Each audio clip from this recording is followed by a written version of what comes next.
gimana sih pengaruhnya terhadap perekonomian Indonesia gitu? Kenapa banyak yang gelisah dan takut nih, Pak? Iya, soalnya begini ya, secara ekonomi Mhm, ketika ekspor kita misalnya ke Amerika mengalami penurunan, mhm, secara langsung itu kan akan berdampak kepada devisa. oke, Devisa yang pemerintah dapatkan semakin berkurang. mhm, Kalau devisa yang pemerintah dapatkan semakin berkurang, seharusnya yang harus kita lakukan, mhm, ini kata Ansof ya, oke, kita harus melakukan penetrasi pasar penetrasi pasar. dengan produk yang kita miliki yang biasa kita ekspor ke Amerika. Coba dalam pasar domestik dioptimalkan atau pasar-pasar lain dioptimalkan. Kalau bicara tentang pengaruh dan dampak itu kan pastinya ada positif negatif nih, Pak, ya. Iya, Dan yang ramai itu pasti negatifnya aja, Pak. Tapi ada nggak sih, Pak, dari tarif ini tuh yang positifnya gitu? ada positifnya. Oke, apa tuh, Pak? Satu, Heeh. kita itu jangan selalu membiasakan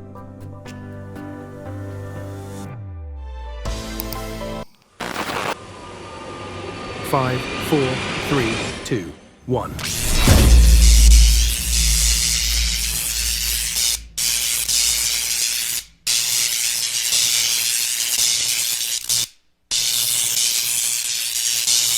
Elko Entrepreneurship Solusi Bisnis UMKM. Assalamualaikum warahmatullahi wabarakatuh. Awal April 2025 kemarin, Amerika Serikat mengeluarkan kebijakan tarif resiprokal. Apa itu tarif resiprokal? Salah satu negara yang kena adalah negara kita, Indonesia. Kita kena di 32% sobat UMKM. Cina kena, Eropa kena, dan dampaknya untuk negara kita itu sampai mana sih? Sampai banyak pihak, bahkan mungkin semua pihak merasa cemas, takut, dan juga gelisah tentang kebijakan ini. Bahkan ada yang bilang katanya ini akan memicu adanya perang dagang. Ini akan berdampak besar untuk Indonesia.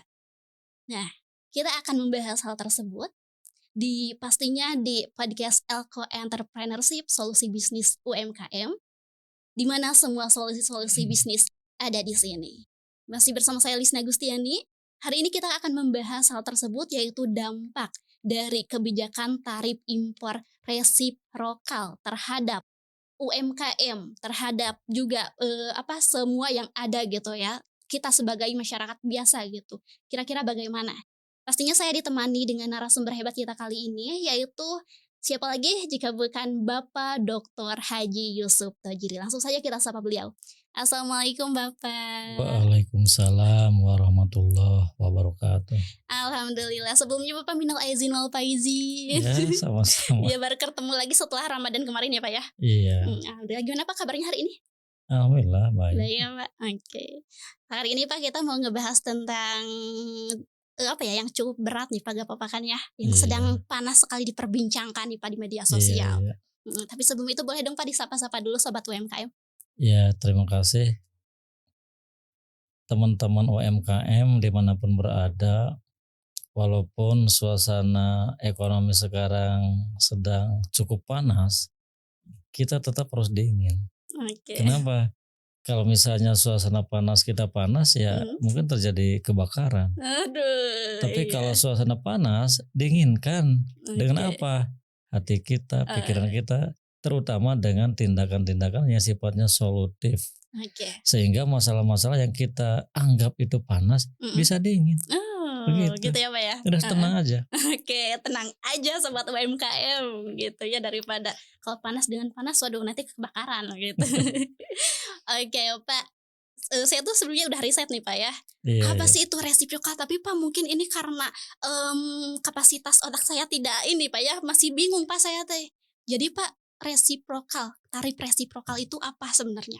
Nah, kalau bicara tarif itu Mhm, memang satu paket ya harus kita bahas dengan yang namanya pajak, oke, yang namanya bea. mhm, Nanti kita akan bahas tentang tarif. oke. Salah satu jenisnya itu tarif resiprokal. Oh, oke oke. Pertama, kalau pajak itu kan merupakan kontribusi Mhm, wajib, mhm, ada juga yang mengatakan iuran wajib mhm. kepada negara yang terhutang. Oleh Oke. siapa? Orang, baik pribadi maupun lembaga. Mmm, Sehingga ada yang namanya pajak pribadi, iya, pajak badan. mhm. Yang kedua, pajak juga sifatnya memaksa.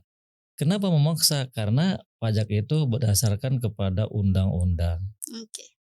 Yang ketiga, pajak itu tidak memberikan imbalan secara langsung. Mmm, Kalau listener satu ketika membayar pajak, mhm, maka negara tidak akan memberikan imbalan secara langsung, mmm, tetapi negara akan memberikan dalam bentuk tak langsung seperti apa? Infrastruktur, oke. Iya, jalan, iya. pendidikan, Mhm, pertahanan keamanan. Mungkin mhm. kita sekarang bisa nyaman kenapa? Karena ada TNI, ada Iya. Polri kan Mhm, begitu. mhm. Nah, mereka semua sumber gajinya itu kan dari pajak. Oke. Jadi kita bisa Iya, tenang, iya. bisa Mhm, nyaman. mhm, mhm. Yang keempat, pajak juga merupakan keperluan negara untuk apa?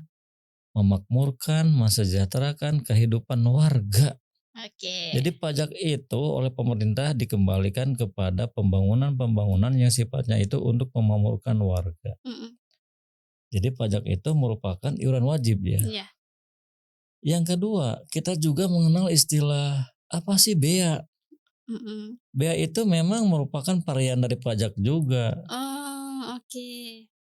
Bea itu merupakan pungutan Mhm. dari suatu negara kepada barang-barang yang kita impor ataupun ekspor. Oh. Sehingga kita mengenal ada bea masuk, Mhm. bea keluar. Keluar.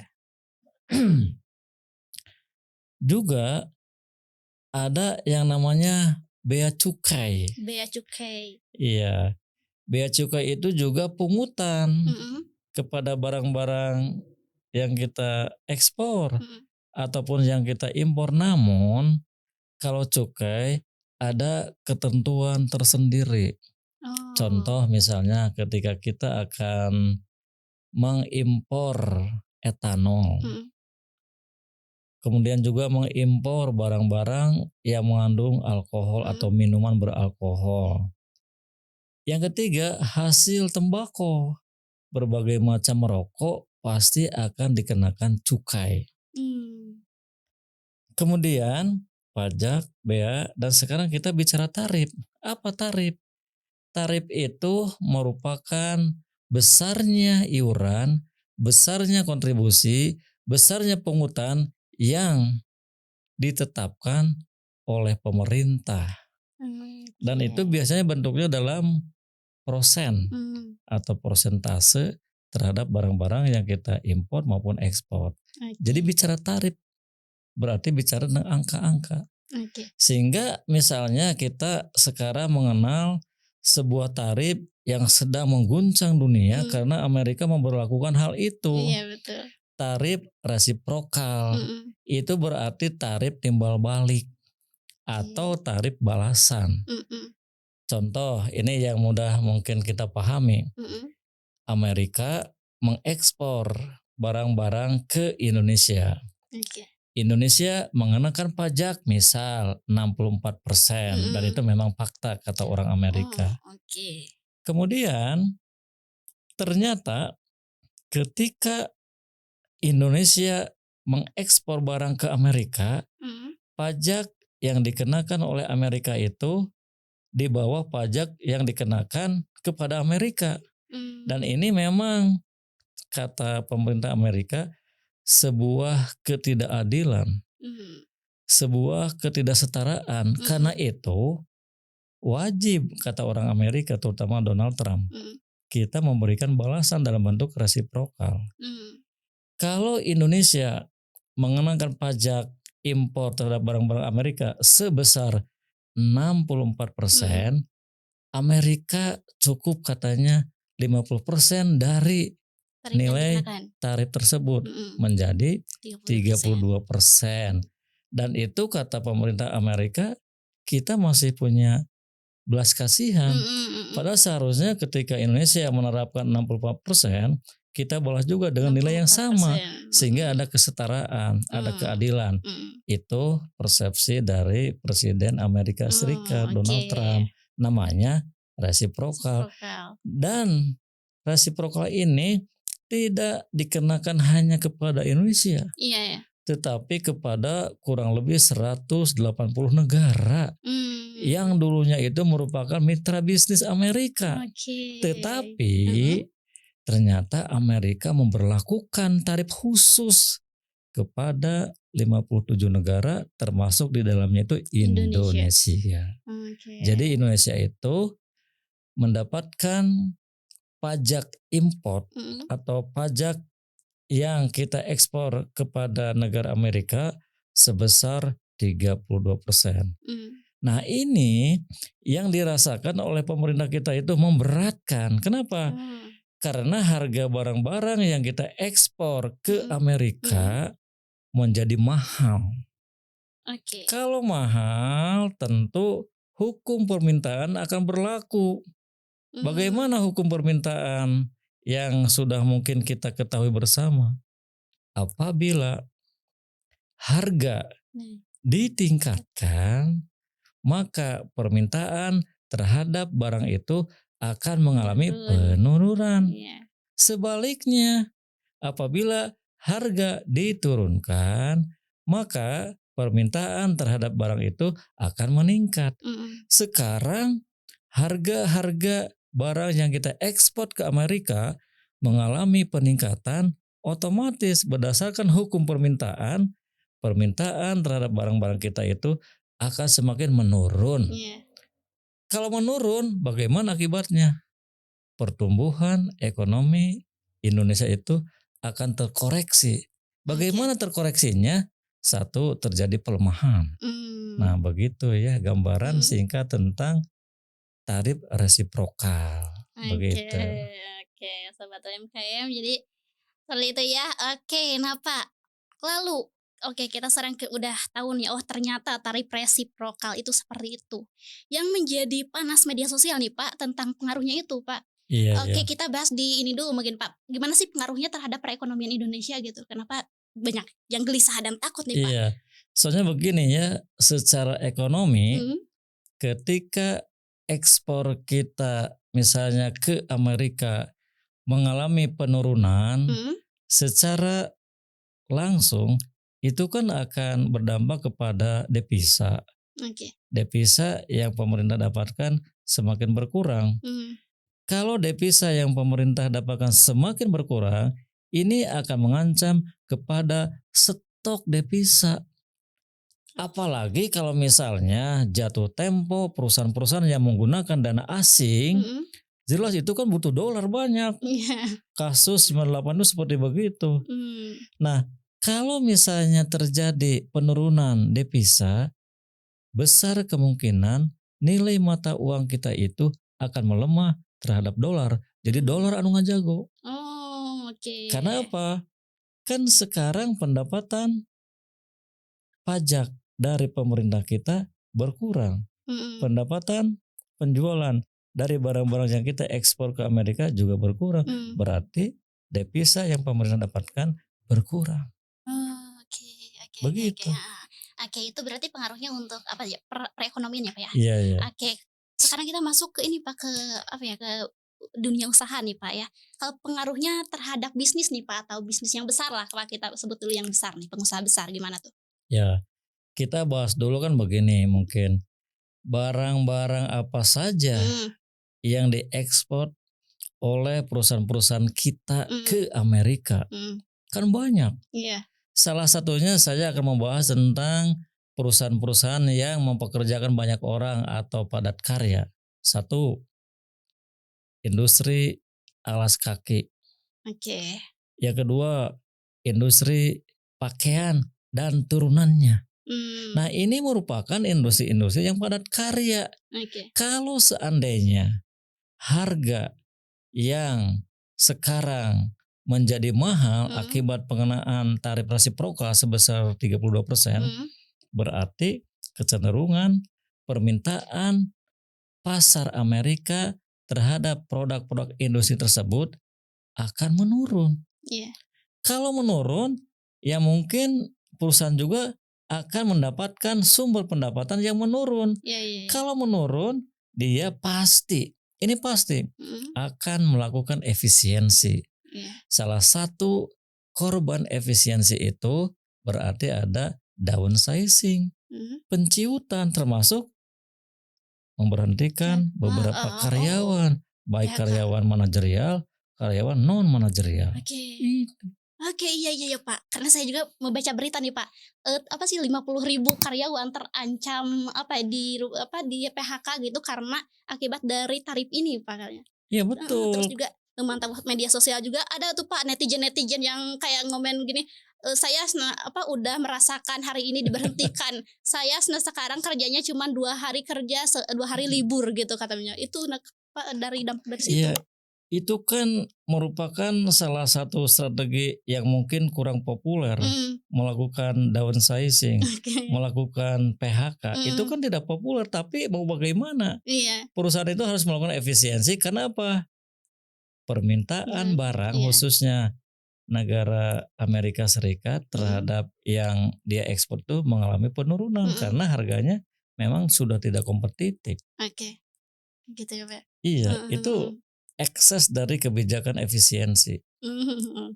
Oke, saya tuh, Pak, tiba-tiba teringat nih salah satu komentar nih netizen nih, Pak, Iya, tentang iya. hal tersebut. Katanya gini, "Ya udah kalau kita gak bisa, apa ya, istilahnya mengekspor, bukan gak bisa sih, mungkin kalau mahal gitu, udah aja katanya jual aja barang-barangnya di pasar domestik." Itu gimana tuh, Pak? Tidak segampang itu mungkin ya? Bisa Oke. kalau memang pasar domestik itu permintaannya bertumbuh. Mmm. Masalahnya bagaimana menumbuhkan pasar domestik yang sekarang sedang lesu, Oke. kan begitu. Iya iya. Jadi saya teringat nih, Lisna, Mhm. ada teori Ansoff. Oke. Gimana tuh, Pak? Metrik Ansoff itu merupakan strategi pertumbuhan yang bisa kita pertimbangkan untuk digunakan. Oke. Kan kalau misalnya komentar-komentar baik di TV Mhm. maupun di medsos, Mhm. kan ada misalnya solusi untuk melakukan diversifikasi. Kalau menurut saya bukan diversifikasi, Oke. karena kalau diversifikasi perusahaan itu akan memiliki banyak resiko. Kenapa? Karena diversifikasi itu kan mengembangkan produk baru, Mhm. mencari pasar baru. Oke. Berarti dia harus melakukan riset dulu Iya iya dan iya. banyak Mhm mhm mhm resiko. mhm.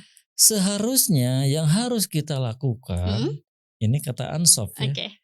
kita harus melakukan penetrasi pasar Penetrasi pasar. dengan produk yang kita miliki yang Mhm. biasa kita ekspor ke Amerika. Coba dalam pasar domestik dioptimalkan Mhm. atau pasar-pasar lain dioptimalkan. Oke. Yang kedua, jadi kalau teori penetrasi kan begini, mengoptimalkan produk yang ada, Mhm. yang biasa kita buat pada pasar yang biasa kita layani. Oke oke. Jadi ini namanya optimalisasi atau Optimalisasi. kita melakukan penetrasi terhadap pasar-pasar yang selama ini market share-nya itu lebih banyak dikuasai oleh pesaing. Oke. Penetrasi. Heeh Berarti heeh. kita mungkin akan berpikir tentang bagaimana caranya merebut konsumen yang biasanya dia membeli kepada pesaing. Mhm. Kan kita bisa menggunakan berbagai macam strategi, ada marketing mix dan lain sebagainya. Yang kedua, kita juga yang lebih bagus menghadapi masa sekarang Mhm? dengan produk yang biasa kita buat, kita akan jual kepada pasar-pasar selain pasar Amerika, cari. Oke. Cari. Oke oke oke. Nah, itu yang paling tepat.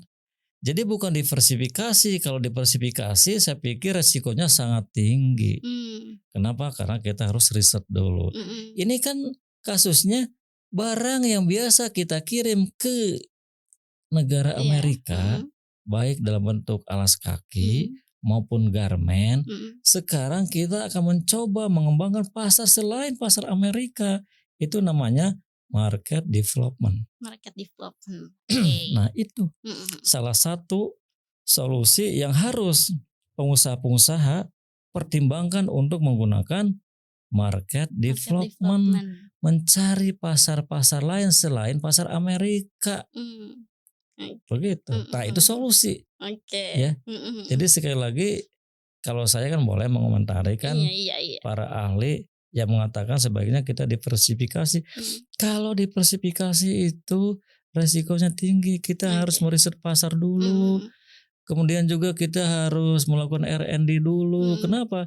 Karena produknya baru untuk menjual ke pasar baru. Tapi kalau produk yang biasa kita jual kemudian ternyata Amerika tidak bisa menerima, coba ke negara lain. Oke.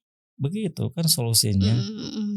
Contoh misalnya teman-teman UMKM, kalau misalnya sepatu kita, pakaian kita, baik sepatu itu yang terbuat dari imitasi, dari kulit, pakaian juga yang terbuat dari kain biasa atau dari kulit, ekspor ke negara-negara BRICS. Kenapa? Kan kita itu merupakan anggota BRICS. BRICS itu kan pasarnya Brazil. Oke. Kemudian R-nya itu Rusia. Terus I-nya itu India. C-nya itu Cina. Kemudian S-nya itu Afrika Selatan. Itu kan negara-negara BRICS yang memang cukup tumbuh dan besar. Coba aja tawarkan ke situ. Atau mungkin dengan bantuan pemerintah ya, kita akan menawarkan produk-produk kepada negara-negara BRICS tersebut.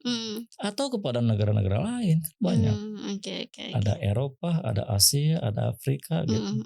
Amerika juga ada Amerika Latin dan lain-lain. Coba tawarkan ke pasar-pasar itu. Itu namanya solusi dalam menggunakan strategi market development. Oke. Nah, karena Bapak barusan udah masuk juga ke UMKM nih Pak, kita belum ngebahas tentang dampaknya sih Pak buat UMKM tentang tarif resiprokal ini. Ya. Apakah sama dengan perusahaan besar? Mungkin dampaknya tidak langsung atau juga mungkin langsung. Kalau tidak langsung, misalnya UMKM merupakan bagian dari rantai nilai atau supply chains. Dia menjadi pemasok kepada perusahaan-perusahaan yang selama ini menjual barang-barang itu kepada masyarakat Amerika. Itu mungkin tidak langsung.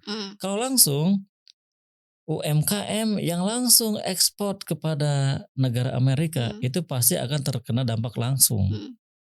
Jadi solusi yang harus kita lakukan itu ketika UMKM yang langsung kan tadi market development. Yang kedua apa? Kita harus melakukan peningkatan daya saing. Kenapa harus meningkatkan daya saing? Karena logikanya begini, ketika misalnya Presiden Amerika Serikat mengenakan tarif kepada negara-negara seperti Cina, India, Vietnam dan lain-lain cukup tinggi, dia akan berebut pasar kita. Kenapa? Pasar kita itu juga merupakan pasar yang cukup menjanjikan. Kenapa menjanjikan? Jumlah penduduknya itu cukup besar.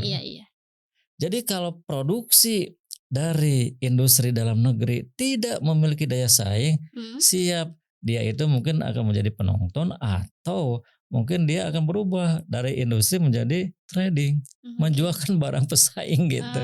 Nah, ini harus hati-hati ya. Jadi kita harus hati-hati dan waspada. Jadi sebaiknya gunakan hati yang tenang, pikiran yang dingin supaya kita bisa mendapatkan petunjuk apakah kita akan menggunakan strategi market development atau kita akan meningkatkan daya saing industri supaya kita dalam negeri bisa bertahan. Kalau bisa bertahan, bisa jadi kita juga akan melakukan ke beberapa negara lain. Oke, nah Pak, kalau bicara tentang pengaruh dan dampak itu kan pastinya ada positif negatif nih Pak ya. Dan yang ramai itu pasti negatifnya aja Pak. Tapi ada gak sih Pak dari tarif ini tuh yang positifnya gitu? Ada positifnya. Oke, apa tuh Pak? Satu, kita itu jangan selalu membiasakan menggantungkan pasar hanya kepada satu negara.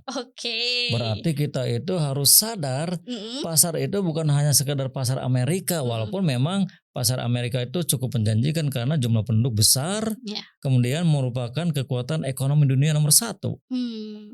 Kita sekarang berpikir, saya harus menyadarkan diri saya bahwa ternyata pasar itu memang luas.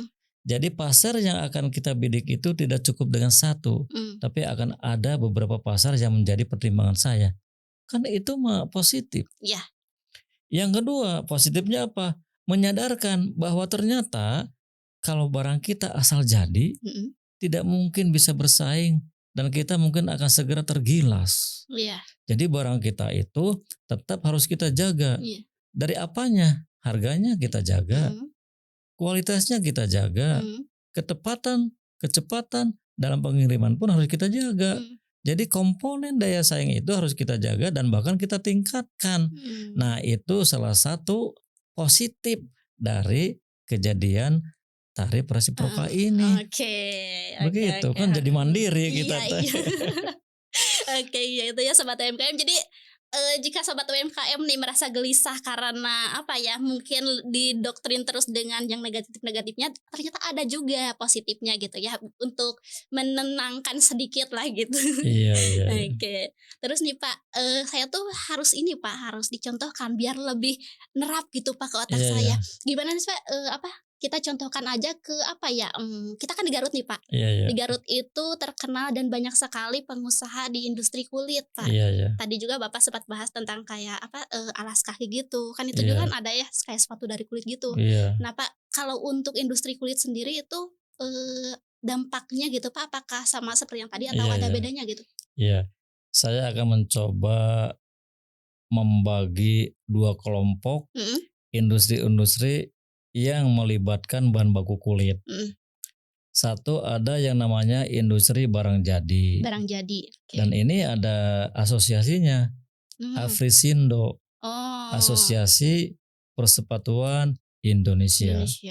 Yang kedua, industri yang melakukan tanneri, menyamak kulit untuk bahan-bahan terutama misalnya sepatu atau jaket. Dan ini juga ada asosiasinya, namanya APKI, Asosiasi Penyamak Kulit Indonesia. Jadi kelompok usaha ini masing-masing sudah memiliki wadah.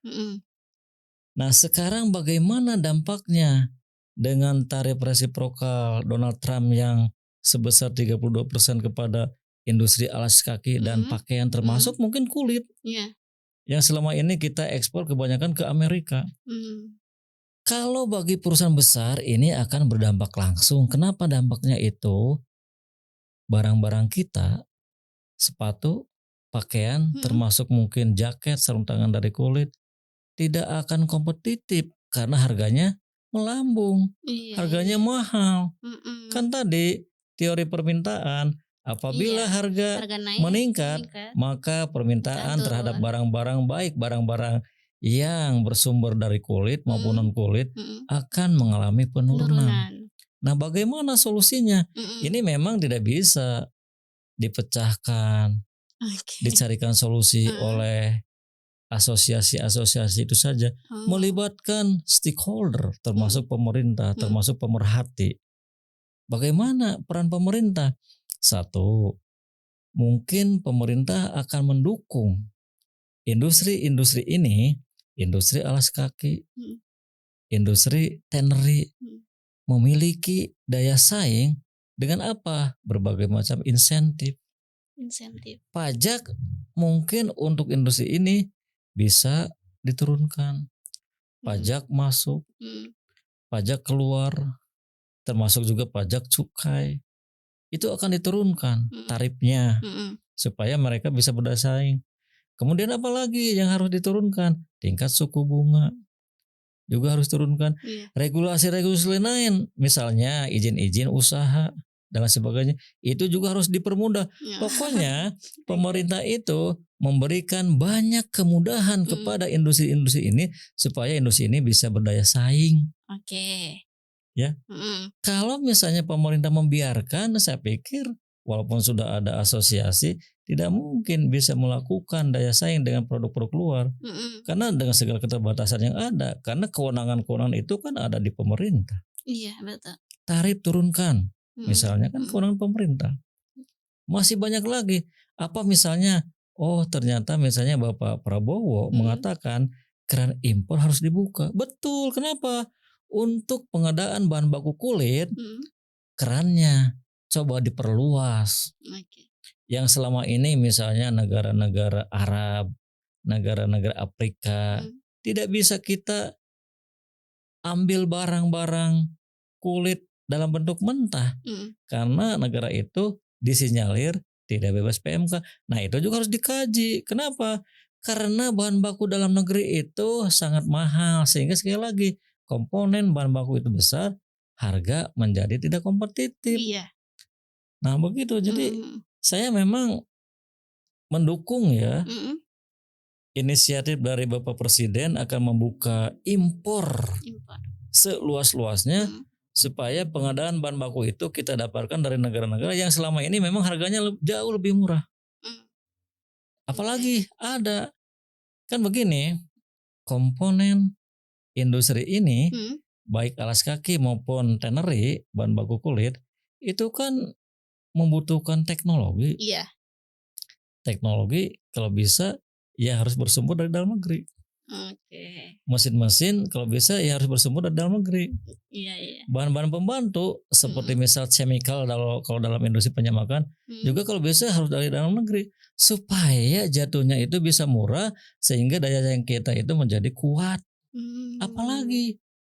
human, Oh, oke. humannya Mhm. kita memang sudah punya ATK. Mhm. Nah mungkin program pendidikan ATK itu ke depan harus bisa benar-benar membantu masalah-masalah yang dihadapi oleh industri kulit. Kulit. Iya. Kenapa? Ya selama ini kan tingkat kegagalan dalam industri ini ternyata rata-rata faktor human, Mmm. faktor orang. Berarti kita Mmm. juga harus menghadirkan tenaga-tenaga yang benar-benar Iya iya iya profesional. iya.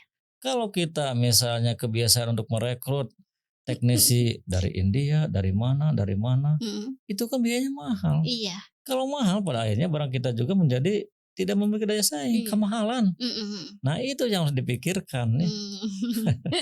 begitu Oke ya. oke oke, mhm.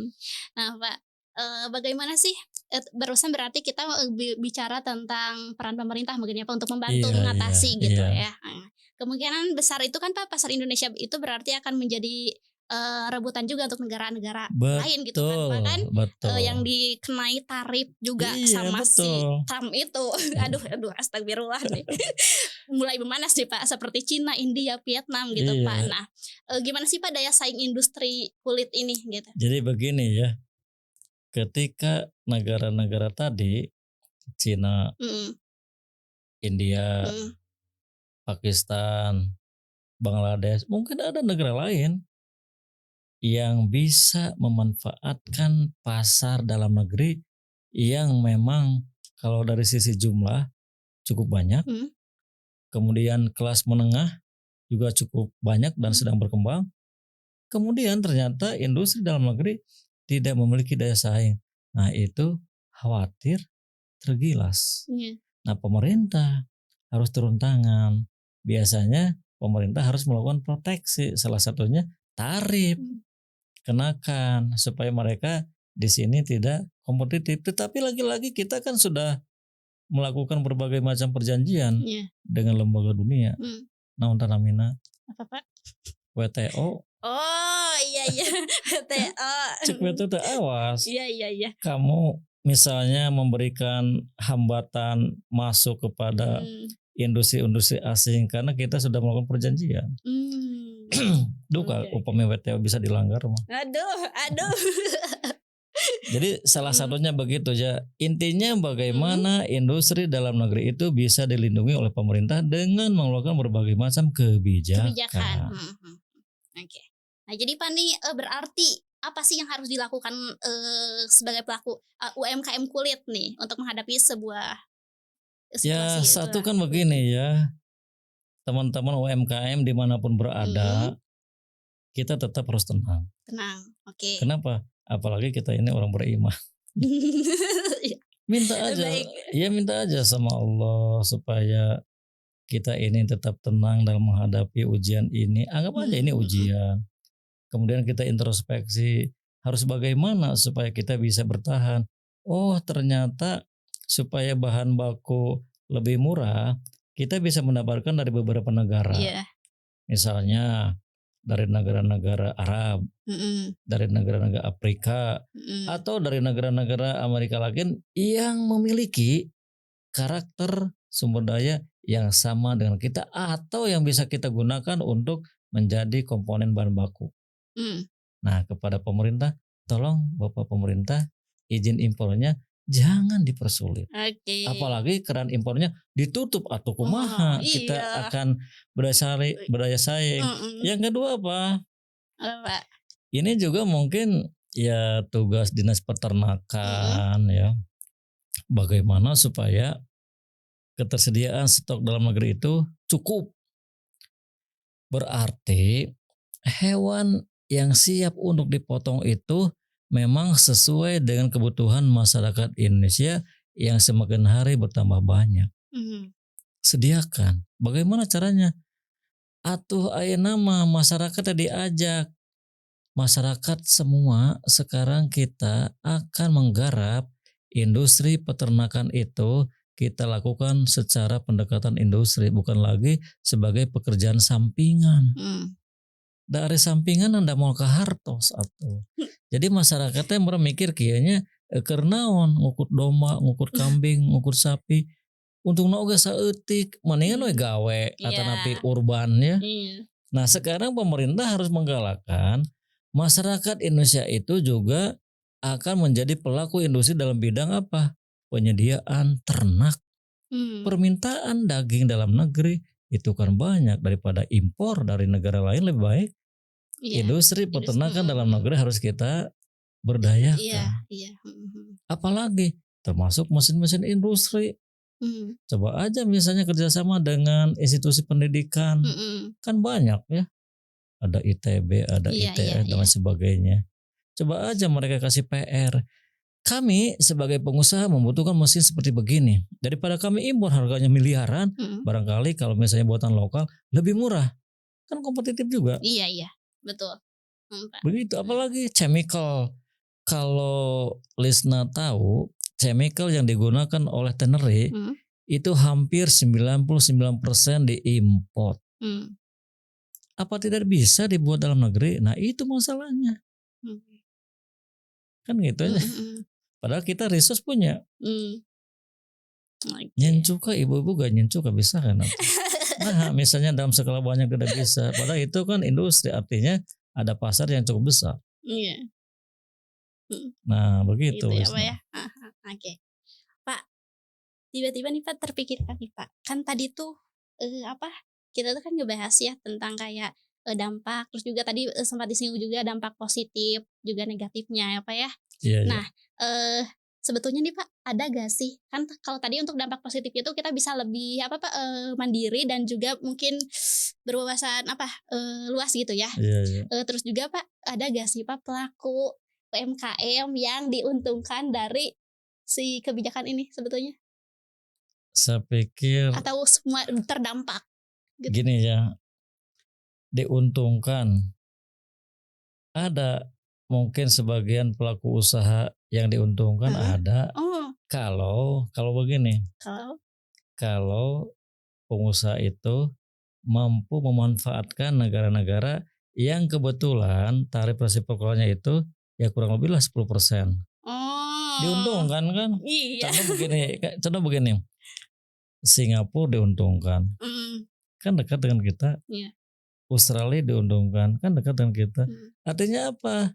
Misalnya kita akan mendapatkan keuntungan dari mereka, kita bisa noel mereka. mhm, Teman-teman di Singapura bisa mengeksporkan barang-barang kita. mmm. Teman-teman di Australia bisa mengeksporkan barang-barang kita ke Amerika. Oh, iya Kan ya, Pak, ya? untung. Oh, iya ya, oke. Mereka itu 10%. Iya ya, mhm, mhm, Jadi kalau 10% itu berarti harga normal. Kalaupun ada kenaikan ya mhm, misalnya fee ya, mhm, kan gak seberapa. iya, mhm, Bisa. iya daripada kalau kita yang langsung ekspor ya, Pak, ya? Iya, Mhm, mhm, itu teman-teman di Singapura, teman-teman di Australia yang mhm, paling dekat saya tolong dong bantu saya eksporkan barang-barang saya ke Amerika. oke. Kan kamu mau kena tarif resiprokal cuma 10% kan Mmm, gitu. oke, oke, oke.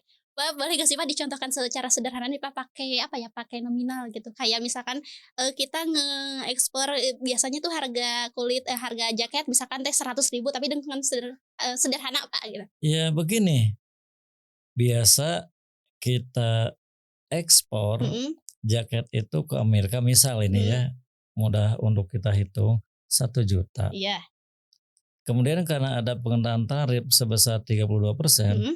berarti harga jaket bertambah menjadi 1.320.000. 320.000, oke. Padahal cek orang Amerika 1 juta oge tos kamahalan. Oh, Komul deui lamun ditambaheun 320.000. mmm, Aduh bagi mahal. Pokoknya mah kieu we cenah. Barang-barang kulit dari Indonesia itu sekarang sudah tidak kompetitif. mmm, Aku akan membeli kepada negara-negara yang bisa memenuhi kebutuhan kulit kita mhm, dengan harga yang memang sesuai harapan kita. Misal 1 juta. oke. Orang pindah tak ke Iya, Vietnam.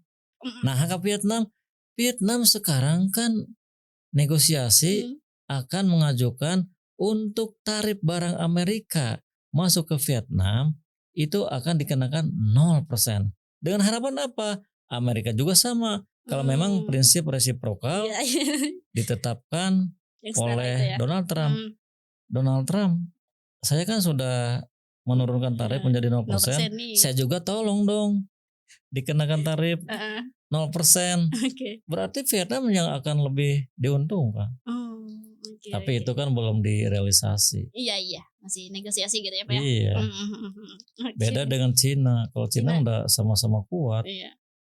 Firman ngajak gelut, sok wae gitu. Kenapa? Kalau negara-negara kecil biasanya kan merungkutnya Mmm, negosiasi.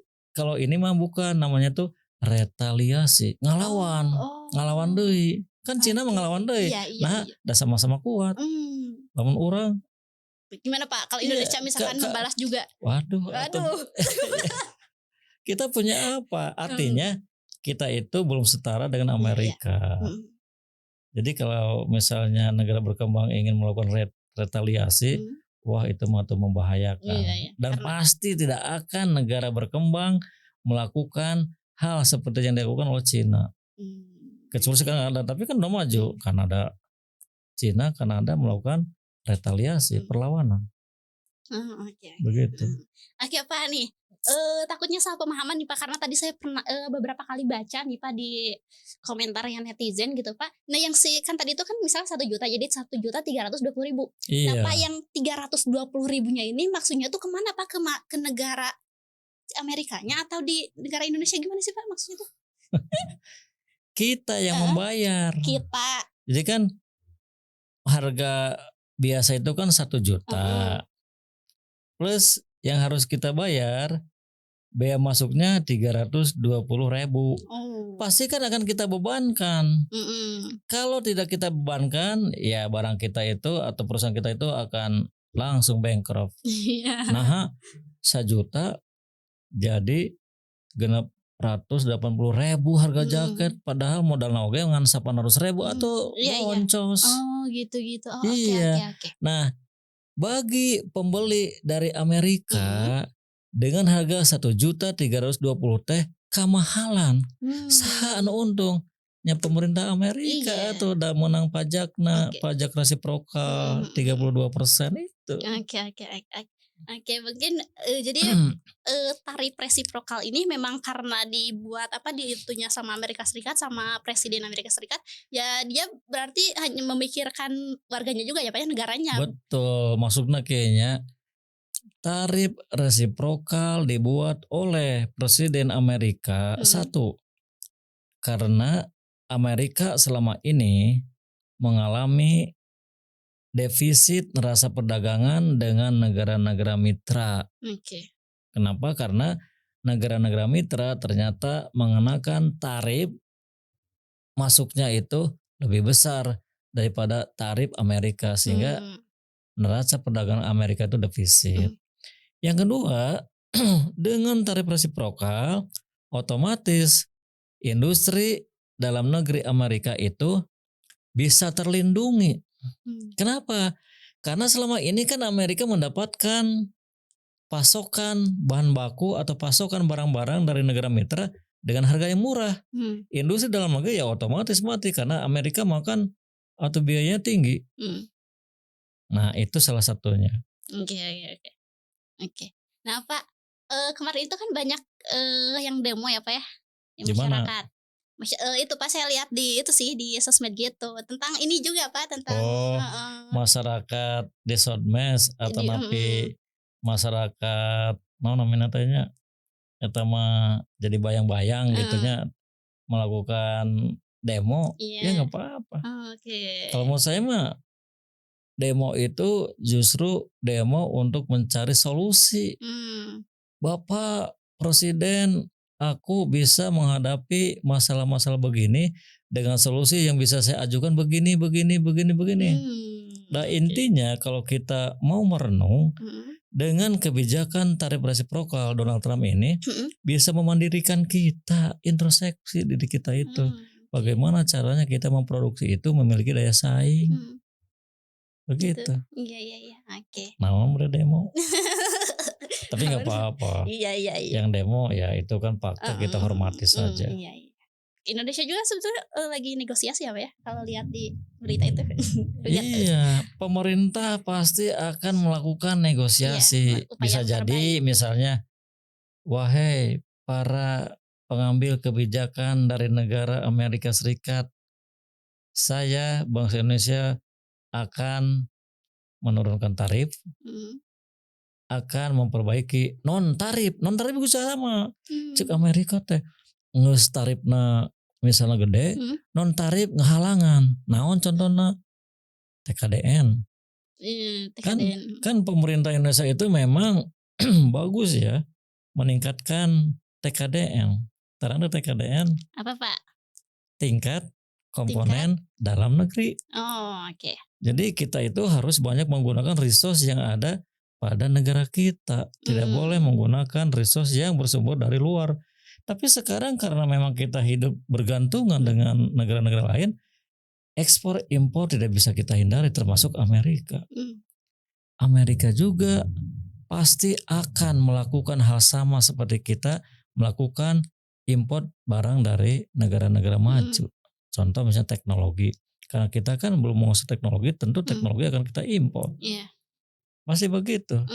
Jadi Amerika juga jangan merasa saya sekarang akan mengutamakan Amerika. Nah, namanya itu? The First America. Jadi menomorsatukan Amerika. Bagaimana kalau semua negara mengatakan demikian atau kumaha globalisasi teh terhambat. Ya. Jadi masing-masing orang deh sekarang mah saya akan mengutamakan negara saya. Nggak apa-apa. Tapi kalau misalnya menutup kesempatan bagi negara lain untuk berhubungan, ya itu kan menjadi tidak bagus. Berarti tidak ada globalisasi. Globalisasi itu kan merupakan kesepakatan bangsa-bangsa supaya aliran dana, aliran orang, aliran apa lagi barang itu memang benar-benar terjamin. Oke. Baik. Oke Pak. Ini nih Pak, karena mungkin kita sedang seru ya Sobat UMKM, tapi karena kita terbatas ruang dan waktu nih Pak. Terbatas ruang dan waktu. Pak Bapak nih sebagai praktisi juga kan gitu. Apa sih Pak harapan Bapak untuk perdagangan dan perekonomian Indonesia? Ya harapan saya ya pribadi sebagai komunitas usaha, tentu setiap perdagangan yang kita lakukan dengan negara manapun harus surplus. Untung gitu. Iya. Kalau untung ya bisa berkembang. Kalau untung ya saya bisa menggaji orang-orang. Kalau untung berarti saya bisa menambah karyawan, bukan mem-PHK karyawan. Iya. Jadi intinya begitu. Oke, nah Pak, terus nih apa ya, satu pesan untuk para pelaku UMKM yang sedang cemas menghadapi ini, selain tadi juga harus tenang ya Pak ya, intinya pertama itu harus tenang, dan juga mungkin solusi kembali secara ringkas nih Pak dari kesimpulan pembicaraan kita hari ini. Saya mungkin akan menyampaikan kepada teman-teman UMKM ketika kita menghadapi efek tarif resiprokal Donald Trump kepada pemerintah kita tetap harus tenang. Satu. Yang kedua, jangan lupa tetap kita harus berdoa. Kita juga mendoakan pemerintah kita akan mendapatkan kelancaran Iya. ketika melakukan negosiasi dengan pemerintah Amerika, sehingga paling tidak tarif yang dulunya 32% sekarang menjadi berkurang. Atau sama sekali tarifnya seperti Vietnam 0 gitu. Yang ketiga, teman-teman UMKM, yuk kita introspeksi bagaimana caranya meningkatkan daya saing. Kalau begitu membuat barang itu jangan asal jadi. Jadi membuat barang itu memang benar-benar sesuai dengan apa yang menjadi permintaan konsumen. Berkualitas tapi harganya murah. Jadi kita juga memang sekarang wajib berguru kepada Cina. Iya. Barang bagus, harga murah. Sudah cantik baik hati, tidak banyak tuntutan. Kalau cantik banyak tuntutan itu kan biasa. Kalau tidak cantik banyak tuntutan. Nah, begitu. Aduh, oke, Pak. Ini jawab satu kalimat aja nih Pak ya. Ya. Jadi menurut Bapak, bukan menurut Bapak sih ini, saya minta dijawab aja nih Pak. Dagang itu kompetisi atau kolaborasi? Satu aja Pak. 2. Apa? Kompetisi, Ya, kolaborasi. Iya. Satu ketika kita juga harus berkolaborasi dengan Oh. pesaing. Berarti dua-duanya. Iya. Oke, mungkin bisa kita bahas selengkapnya lain kali ya Sobat UMKM nih. Jadi terus pantauin aja. Bisa ya Iya, Pak ya, iya. nanti ya kita bahas tentang itu. Iya. Oke nih Sobat UMKM, gak kerasa kita udah banyak ngobrol nih sama Bapak tentang tarif resiprokal yang banyak sekali dibikin cemas dan juga gelisah gitu ya. Jadi tadi kata Bapak yang pertamanya apa sih, tenang gitu ya, intinya tenang saja, karena juga masyarakat pemerintah, maksudnya pemerintah kita itu pasti mengupayakan yang terbaik ya Pak ya. Iya. Gitu. Terus juga tadi banyak hal mungkin yang sudah didapatkan juga sama sobat UMKM. Makasih buat yang udah nonton di episode hari ini yang sangat seru dan juga panas tapi harus tetap dingin. Iya. Iya, oke, kita akan kembali lagi di episode selanjutnya. Saya Lisa Gustiani pamit undur diri. Ubur-ubur ikan lele, sampai bertemu di episode selanjutnya. Wassalamualaikum warahmatullahi wabarakatuh. Waalaikumsalam warahmatullahi wabarakatuh.